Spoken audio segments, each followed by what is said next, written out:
Hello and welcome to the News's very first Pompey Hangout, a concept where we hope you, the fans of Pratton Park, can join us in our daily discussions on all things Pompey here in our office. It's a concept which we hope to bring to you on a regular basis during the close season and going into the 2015-16 campaign. To do so, simply send us a tweet using the hashtag Pompey Hangout, and hopefully there'll be a use in our discussions here this afternoon in the news centre. My name is Mark McMahon, the head of sport at the Portsmouth News, and joining me today is Chief Football Writer Neil Allen and Jordan Cross. Both are experts in the field of all things Pompey, but I'm sure with the help of yourselves, we'll be able to test them on all the hot topics that is going on at Pratton Park at the minute. Don't forget, use the hashtag Pompey Hangouts to get involved and join in the debate, which will no doubt centre mostly around the appointment of Paul Cook this week at Pratton Park. Guys, it's the natural place to start off with. Neil, your thoughts first of all on Paul Cook's appointment? Yeah, well, first of all, his press conference will be available to the press, which is taking place tomorrow at 1 o'clock at Pratton Park. So we've not yet met him yet. We've also seen clips from some word things for the club website, but already it's come across hugely impressive, doesn't it? And the way he's spoken and the way he's arrived at the club with his background is hugely encouraging. And you can see it just lifted everybody after a wretched season, and that's what it needs. And straight away, more people appear to be renewing season tickets, and that's what it needs: a breath of fresh air. Jordy, there's been a lot of positive feedback, both from fans and even journalists up in Derbyshire, where the Chesterfield press. It seems to be a good appointment for Pompey. Well, I mean, I must admit, my initial concern with Cook would be that the fans find it underwhelming appointment. It's been anything but the case, Mark. They've really applauded it. We've done our survey, the Great Pompey survey, and at the latest count, I think we're up to about 86 or 80%, 87% fans are in favour of Cook. So no doubts about that. And as I've said before, we do our due diligence on these people and speak to the reporters up there. He's accessible, he's charismatic, and as you go through, look at what you want from a manager. He ticks the boxes. I mean, he's had success at the level. Does he know the level? Yes, he does. Does he know the players at the level? Yes. He's had success at the level. And has he got the personality to come in and manage a club with Pompey size? It appears so. I mean, the one question mark would be, can he handle a club of Pompey size? And that will come out in due course. But it seems like, certainly from what feedback's been so far, that it's a positive appointment, and the board's done a good job. Yeah. Okay, we'll kick off with some of the tweets that are already coming in this system. Neil, obviously we haven't spoken to Paul Cook yet, but that's not going to be done until the press conference on Friday.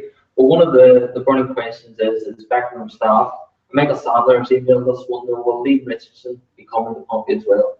Well, they're currently still in talks, so we're expecting that to go through, and that could be one of several staff that come over from Chesterfield. So the negotiations are still progressing. Let's not forget that Dean Saunders took over there yesterday, so he will want to look at the backroom staff situation at their place, who he wants to keep, who he doesn't want to keep. So it's all hinged. So at the moment it's just Cook, but we fully expect Richardson to come along, and then it's a case of what happens to the current backroom staff at Pratton Park. So hopefully tomorrow when we speak to him more, we can clarify a few of these issues, and he may even be able to tell us what the situation is with Richardson. Perhaps he was there. We don't know. We'll see that. Jordy, what's your gut feeling on the makeup of Pompey's backroom staff? You've also got Gary Water, he took over currently in charge. You've got Paul Hardyman there, who's been at the club for so many years. What do you think is going to happen to their positions? I think from the club point of view, it's going to be a real interesting test for them, because Paul Cook will want to bring his own people. Liam, it looks like he's to come in, but there's talk about in Mark Catton's squad there could be others as well. Now the club plan, I mean, historically you would look at a managerial structure or the on-pitch side of things, and they tend to bring in their own people. But the club seems to be keen to put in place a structure where if a coach or a manager was to leave, they're not taking everyone away from underneath them. So head of recruitment cut is in place. Gary Wood was told not to really focus too much on the managerial position because he was seen as a part of the long-term future. Let's talk about whether he can handle a contract. And then obviously that leaves Paul Hardyman, who's around up to 25 years of service to the club in all now. So it's a real interesting debate how this one pans out. Will Gary Wood, I'm guessing, would be probably on more money than Paul Hardyman. He's a manager in his own right. He's stressed that he wants to be involved in management. So how would that factor in with what Paul Cook's thinking? It's going to be a real interesting to see, well, interesting to see how it all pans out now in the coming couple of weeks. There's so many questions that the fans are dying to know. One also in terms of what is Pompey going to bring in terms of from Chesterfield. And James O'Byrne has asked, obviously, there's a burning question about Gary Roberts, one of the players that we've certainly mentioned in the news. Is he likely to be up there to come this direction as well? He's got tremendous pedigree, Roberts. He really has. Looking into him, he's still got a year left of his contract to run there. So someone like Jimmy Ryan, who's they're one of their two holding midfielders, he's out of contract. So look at that one definitely. With Roberts, he's still in contract. He's got 11 assists this season. He plays as one of the three behind the striker, mainly centrally. He's a left-footed player, and he's a main attacking creative force in that position. Last year, he got 10 assists. He is an outstanding player, and if Pompey could recruit someone like him, that's a tremendous coup. And he's 31, and his background, he's got to the playoffs. He's got to the playoffs 5 times. And he's also won promotion, won the league with Chesterfield the previous year. So he's got a tremendous pedigree of success and playing in winning sides. And you need somebody like that because let's face it, Pompey have got a squad that aren't used to winning, aren't used to success. And someone like him could inspire them. Yeah. Do you honestly think there's going to be an influx of Chesterfield players coming down the Fratton Park? Is Paul Cook just going to simply raid as far as the squad and go right these guys? I don't know, but we've not been in this position before for a long time in Pompey where managers arrive from another football club and we look at their players. It's normally 8 of the last 12 managers have come from within. So this is a new situation for Pompey. But you'd imagine naturally he wouldn't look at players he's managed before, that won things before, that trust him, that like him, and think, would you like to come to Fratton Park? And without any question, the two we've talked about already would consider Roberts and Ryan. Ryan's out of contract as well. I mean, I'm sure Pompey fans have been tuning in to the playoff series, and in both legs he looked decent. He's a holding midfielder, sits in that too, and Paul Cook is an advocate of the 4-2-3-1 system. Yeah, those two holding free joined that served Pompey so well under Andy Wolford at the end of that season. So I like the look of Ryan. He's tidy, he gets around the pitch, he's busy, moves the ball around well, out of contract, ticks the box on that one. And managers do go back and go to what they know. So I'm sure that's going to be the case. Whether there's going to be many more, obviously, there are players under contract and people like Humphreys who we brought in who are aging players now. But he's going to probably go for a try and test it forward, but he knows the level and he knows the place. So I think there'll be a variety of players coming in from both that he knows previously, and they'll look like they're out of contract. But let's not forget that if he is trying to recruit these players, they have to be prepared to drop down a division. Some of them aren't. The Rick Watt, who played a year attacking right back, supposedly interesting Leeds. Does he want to drop down the division? I doubt it. He's got the other way, isn't he? Morton's another one highly valued player. He's contracted for another year. He's the midfield partner of Ryan. Is he going to drop down or is he going to move forward? So they've got an issue. Will Roberts drop down? Is he prepared to do that at this stage of his career? Or does he want to stay where he is? Yeah. The same with Ryan. Ryan's age 26. Does he want to drop down? But Pompey are a law without any question about that. And they've got a manager that they like and respect. So could he get them down to this level? Yeah. Okay, I'm just going to quickly interject here. Apparently we're having a few problems with the sound. I'm just going to lift the microphone. And from now on, whenever we're speaking, we'll be just hold this between ourselves.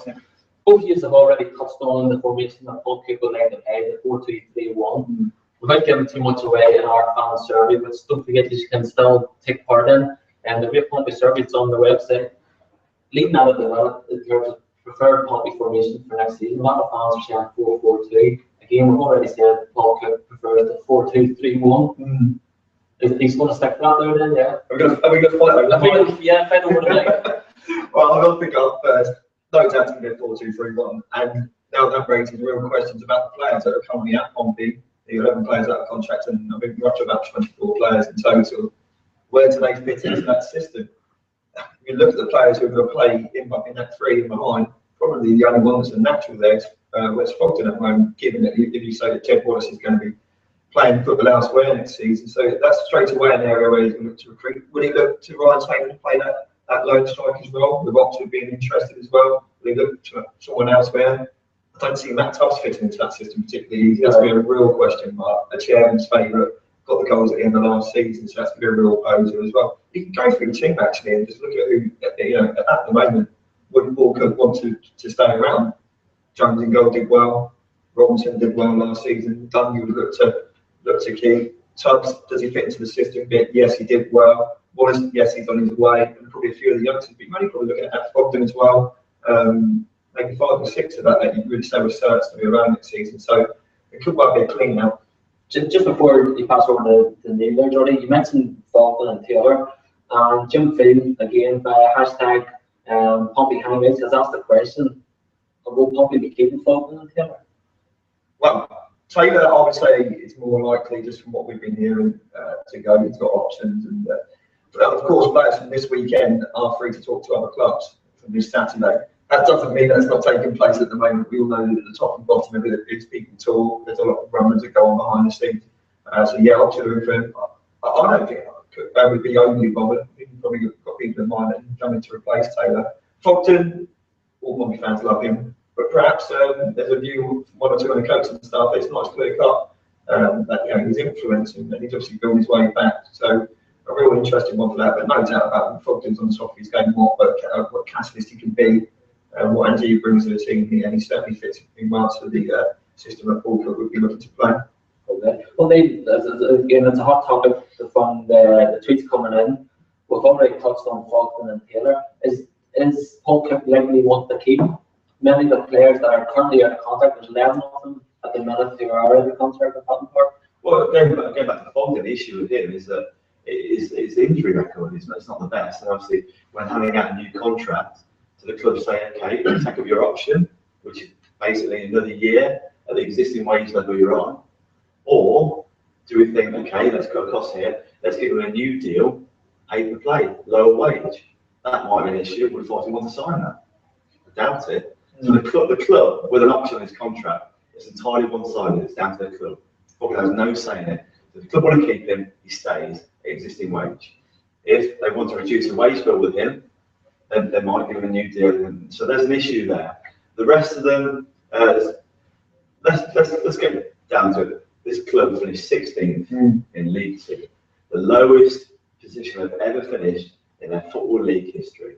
Clearly, a lot of these players aren't good enough to sustain a challenge to get out of this league. And in that respect, crucial and cutthroat decisions have to be made over out-of-contract players and also those in contract. And hopefully Paul Cook will do that, because Pompey don't want to hang around this division any longer. It's been 2 wasted years, so time for some tough decisions. Okay, well then on the subject of team strength and what areas need improving, our crowd Pompey has emailed saying, what areas do you think Pompey need to work on most? Right back, left back. Seriously, goalkeeper's fine, don't need another central defender, I believe. Midfield, there's a couple of midfield spots. Dunn's fine, but they still need a couple more, and I like to look close. And then striker, I like Taylor, but will he stay? There's those options on the table there. As Jordan mentioned, where do you play Tubbs? You don't want to play Tubbs wide on the right as a 3. Well, look what happened at the end of last season. Where do you put Tubbs? And he needs players there. Wallace we expect to go, so Wallace needs to replace him. We know how he was a talisman. Everything came through him creativity-wise. Yeah. So he needs several players there. Andy Barton's got injury problems. We know that. So he probably needs 3 new players at least in those 3 positions alone. Yeah. Let alone centre forward, because centre forward you've got Tubbs, Taylor may go. That's it. There's no centre forwards playing those central roles. So he needs to get a few players there as well. Yeah. So a lot of strength in there, and the squad needs strength in there. The squad's nowhere near good enough. You mentioned the squad. Claire, her name is Princess Clara, whatever. She's asked, you've mentioned the fact that the squad wasn't good enough then. Are you blaming that for last season's failure? She wants to know, what would you attribute to be last season's problems? The players not good enough? Was it Andrew Alford? What whole matter of things? Everything. Everything, yeah. Everything. By the way, thanks for that. Cheers for that one. I think you up there. No. Everything. The recruitment was poor, especially the loan signings. How many loan signings come on? Robinson, and Miles Story came up. No, Beckham worked out. Oh yeah, Miles Story was bombed off after a year, and he was already one of the better ones. So recruitment was really poor. The failure to decide on the central system, the malarkey about rotating players at the start of the season to keep the fitness up, and what that was about. Bizarre selection in games. Case in point, Plymouth. I've said Stoke away is actually another one as well. It's just so many things. The standard of football was poor, the quality too much from hoofing the ball forward to whoever. We see the players have not been in tune either with it, have they? And so many things went wrong with this season, and you can't just blame the manager. It's also the players. It's the whole culmination of 2 words: not brilliant. Right, okay, Jordy, talking then about, again, on the subject of last season. I think they'll pretty much cover that. Yeah, I'm also going to then go off on another sort of area then. Perry Powell has tweeted us. He's obviously probably led a lot of youngsters last season, but a lot of them are out of contract. He's saying, should you need to be given to Tarbuck, Close, Butler, and Webster? Again, players who are out of contract. Close nailed on for me, absolutely. He was one of the revelations of the end of last season.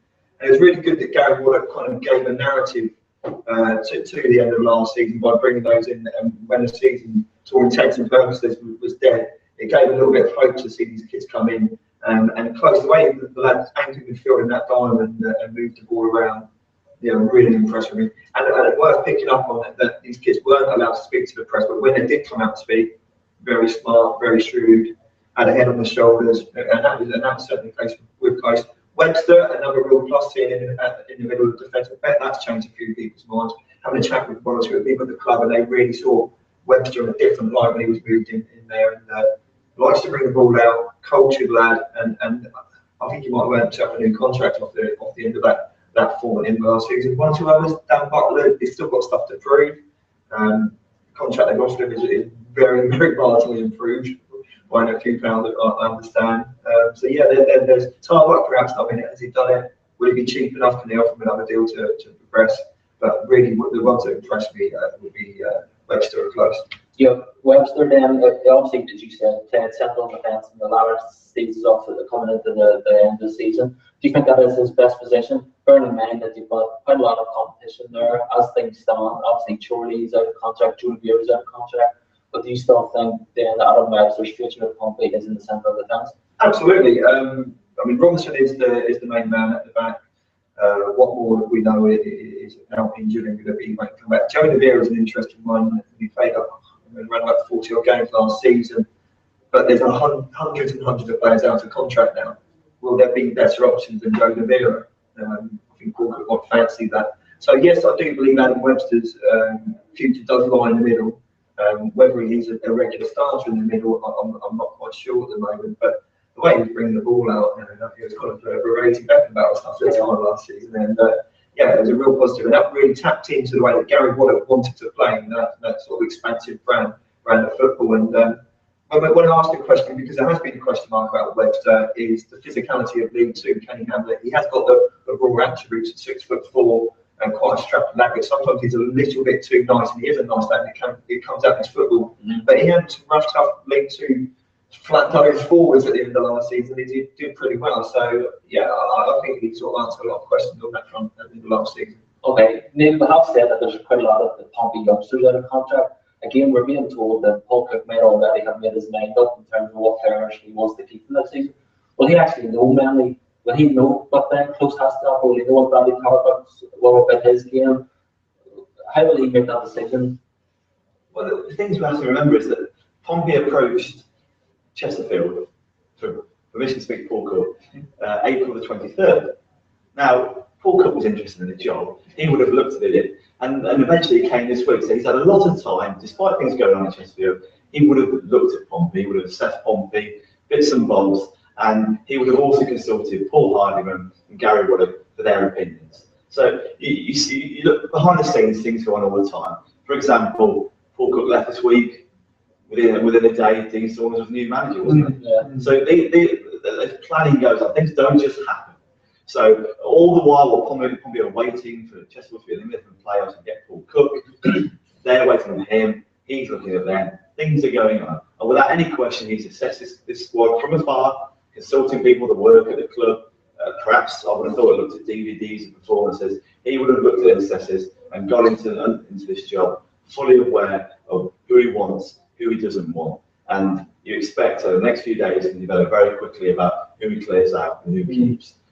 And Paul Hardiman, Gary Wallace, they know the squad, they know the youngsters, especially Paul Hardiman who's worked with them for so long. So they will give accurate and good information about who to keep. And George said, Ben Closer than most, and for me, Adam Webster than most, and they really shone, didn't they, during the end of the season. Where that's the fact that there's not any pressure on them in regards to positioning and expectations of fans, but they really, really shone. And they must keep them because they're incredibly encouraging. Right, okay. Again, if you want to get involved, don't forget to use the hashtag Pompey Hangouts, and we'll go straight to the Twitter. And a subject then that we haven't really approached yet, it's sort of led into by Suburban Jogger. Thanks for your input. He's saying, will Paul Cook be able to achieve moderate success without risking the financial stability we have sacrificed so far? So on that there's sort of a subject area.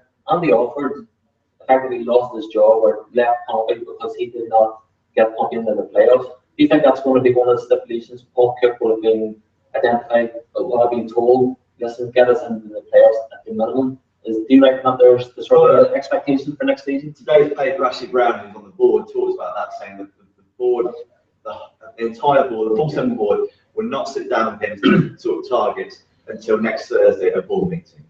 However, that Cook is clearly where he needs to get his team to the playoffs at least. And it was refreshing to hear in the clip of his interview with the club yesterday that he said we're going to the playoffs. We probably should be. Well, this budget and the players here already, they should be looking for the playoffs. Now, that has not been put out by previous managers in the last few years. It's sort of like, let's go progress, steady. We've only just survived. Let's go top 10. Let's go 12 or whatever. But it's great that his aim is to get to the playoffs, to get promotion, which is fantastic. What they should be pushing. Now, as regards to the finances, the club have so far run itself well as a profit, paid off its debts. So you only hope they will continue to maintain that path and not go into more debt like previously. So you have to trust them to do that. And the fact that they've made enough money to get the compensation clause paid for as well, that shows that they continue to make money. And also, the reality is Jed Wallace, he will leave for a fee. There'll be money coming in there. Not a lot, but there'll be money coming in there. Yeah, you have mentioned the subject. You have mentioned the subject area, which Tattoo Mike has mentioned, the Jed Wallace question. So we're going slightly off where we were leading into in terms of the expectations for next season. But you mentioned Jed Wallace. Jordy, it seems inevitable that Jed's going to be leaving Patton Park. Yeah, no doubt about it. I mean, we've known for a long time now that Jed's going to be looking to play his football elsewhere next season, and which reasonable Pompey fan could begrudge him that opportunity. Last season, he signed a contract and he probably could have gone elsewhere. Now that the clubs are interested in Peterborough and such like, and there's always been a talk with Wolves and teams like that. Now more recently, you're hearing teams such as Sheffield Wednesday and Fulham. That can progress his career. He signed a contract. He's given Pompey another year. He's not on a massive amount of money. He looks to his own security. He can break his leg next season. He can be struggling for a contract, moving forward from there. So he's a talent. He's given Pompey his loyalty, and the feedback from when I spoke to Jed, he's really been encouraged that Pompey fans are saying, okay, well, you stay around for this season. Thanks for staying with us. You know, it'd be great if you could stay again, and the Pompey fans will always ask for that. But if you do go, you go with our best wishes. So yeah, Jed Wallace playing his football elsewhere next season, and Pompey fans should really back him and thank him for what he's done. Okay, well, Rich Wigmill, 32, has also mentioned Jed Wallace. He's already suggested, well, Paul Cook make it as one of his top priorities to try and even convince Jed Wallace that, you know, we're Celtic could win promotion this season, stay with us. And well, he has to do that, doesn't he? He has to speak to Jed and he has to speak to all the players, but you'd imagine one of the first things he'd do is speak to Jed and say, look, is there any way we can keep you here? And as Jordan correctly said, Jed could have done that summer. He had a chance to leave that summer, but he was convinced by Andy Alford to give it a bit longer, sign a 3-year deal and see what they can do. Pompey didn't get anywhere near getting out of this division. Jed wants to leave this division. So will he again be prepared to go, okay, I'll put my plans on hold and we'll give it another year. Paul Cook, obviously, tremendous record at this in these levels, might persuade him. But it's going to be difficult because Jed, he knows he's good enough for this level, he knows he's better than this level, and he wants to play at level above. He wanted to play with Pompey at level above. It's not going to happen now for at least another season. And that's not his fault. The team set up, the manager. It's almost like I can say it's not his fault because he stepped up. Exactly. It's sad, but again, as Jordan said, that the fans have been tremendously supportive of him, that they expect him to go. And he's a great lad, yeah, great lad, and I wish him all the best. And for me, comfortably player of the year. Okay. Well, on the subject of another player, he hit many headlines last season for maybe underperforming, not living up to the expectations, and that is, of course, Danny Hollins. That proud Pompey isn't just this subject matter. He says, Hollins improved next year, was brilliant when he first came in, but now has become an average League 2 midfielder. Jordan, that's a curse. They'll keep hold of the mic on that one. I don't want to upset Danny, obviously, a good player. But Danny's an honest player as well. He will know that he didn't step up to the table last season. He's come out and publicly said that. It might have annoyed some fans that he has kind of regularly come out in the press and admitted it. And it does antagonise supporters because they say, okay, don't talk to the players, do your talking on the pitch. But he really, I've spoken to Danny on a number of occasions where he's so deflated and disappointed after it, and the words that do come out are heartfelt. It's not for effect. He's been so disappointed. But the top and bottom of it is he hasn't stepped up. Perhaps there is part of it that he came in and really hit round one with that goal scoring form at the end of last season.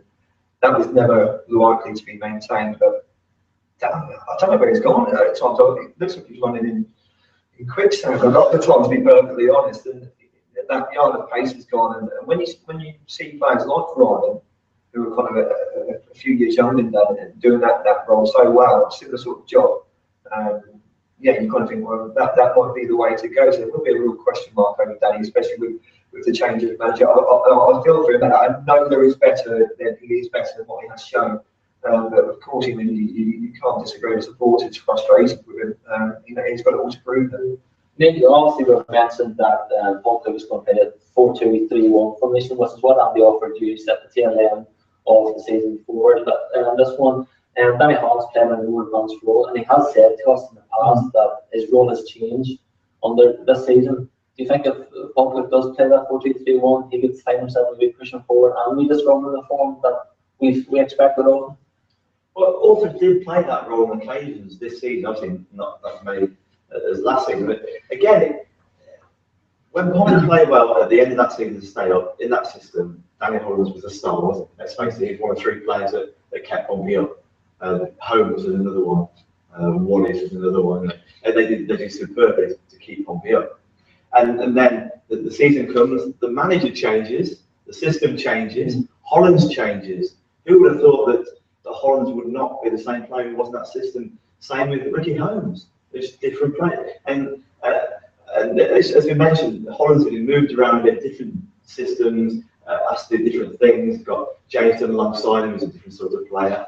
And you can see how frustrated he is with his own form. He's played lots of games this season, but he's barely played well in too many of them. That's the issue. And you just hope that he could go away now and come back and get to the form that we know he's capable of. But again, you just think back, you see the old cliche about when a player comes on loan, always does really well, and the club signs him, and he never matches that level because it's a different impetus, isn't it? It's different. He's trying to achieve a different goal. And you do wonder if that was the case with him, but you can only hope that he can come back next summer, after summer, and do well, because he's a really good bloke. He's a really nice bloke, honest, genuine, great around the place. You just hope he can do good, because it's been a very disappointing season. But he knows that himself. Okay, a quick change of subject. This tweet is coming from Thomas Jones. It's not talking about the team or anything. We got there, Paul Jones. He's wanting to know what sort of changes are expected around Fratton Park over the summer. Again, this is something that we'll be discussing today, and what's likely to change in terms of your match day experience. Anything, Neil, you think that can improve that there, or what changes are going to be expected around Fratton Park? Well, the main one's the pitch, the dreadful pitch and the training ground. So that's one thing they're going to change after the Magnus concert. They're looking to improve the match day experience is a buzzword, isn't it? So they're looking to change, improve the toilet facilities, have technological things like hot running water. Which I've never heard of. Yeah, can you believe that? It's a newfangled idea. Flushing toilets, just things, just little things around the place to improve it, because it's not been improved at the ground. Is it? All the money we know, we've banged on about the Premier League years, but not used on facilities, and just improve the current setup for supporters, because some of it is awful, really, and they're not going to move to a stadium anytime soon, so that's what we're focusing on. Okay, well, we're going to try and wrap up now. We've been on over half an hour now, but before we do, Jordan, one final question to you. This will be Pompey's third season in League Two. I remember I remember Jordan a couple of years ago saying when Pompey got relegated, I can't believe we're going to be following our covering championship side. Pompey are now in League Two going into the third season. Will Pompey fans accept a fourth season in League Two? So what I asking is promotion a must for Falkirk this season? Well, it's a no-brainer, isn't it? I mean, yeah, you were talking about when I couldn't believe I was going to be covering Pompey in the Championship, and as I say, we went down to League Two, and the first season of League Two was Accrington. Morecambe was a great adventure. The second season, you kind of think, and by the third season, I mean, those poor supporters that traipse up and down the country, shouting out, well, I know many. I mean, crikey, you do feel for them. So, in answer to that, of course, it's a must. We know it's promotion. I'm not saying automatic promotion. We're talking about the playoffs here. You're going to say the same. It's a no-brainer. But most importantly, Paul Cook, the man at the heart of it all, he's saying promotion is a must as well. And the short stuff that he's had to say so far, has danced around it, as Neil rightly pointed out. Promotion, no messing. Let's go and do it. So it's heartening to see, and now let's see that we can live up to those words. Okay, Neil, you agree? Obviously, yeah, it's going to be promotion. Say it in 2 ways this season. The fans can no longer keep saying, okay, it's great to be alive, it's great to have a football club. That's past now, 2 years have gone now, it's now about moving on. And in fairness, the board did show ambition last year by increasing the budget, doubling Godwison's original budget, so they bought 2 players as well. So that ambition was there, it just wasn't reflected on the pitch. And at the end of the day, everyone's here for what happens on the pitch. So Pompey has to go this season. Okay. Well, thank you, chaps, for today's discussion. Like I said at the start of the programme, this is something that we hope to bring throughout pre-season and well into the season. Anytime we'll be promoting it in the newspaper and on Portsmouth.co.uk. Anytime you want to get involved, simply use the hashtag Pompey Hangouts. We've had a good discussion here, and hopefully we'll see you soon. Goodbye.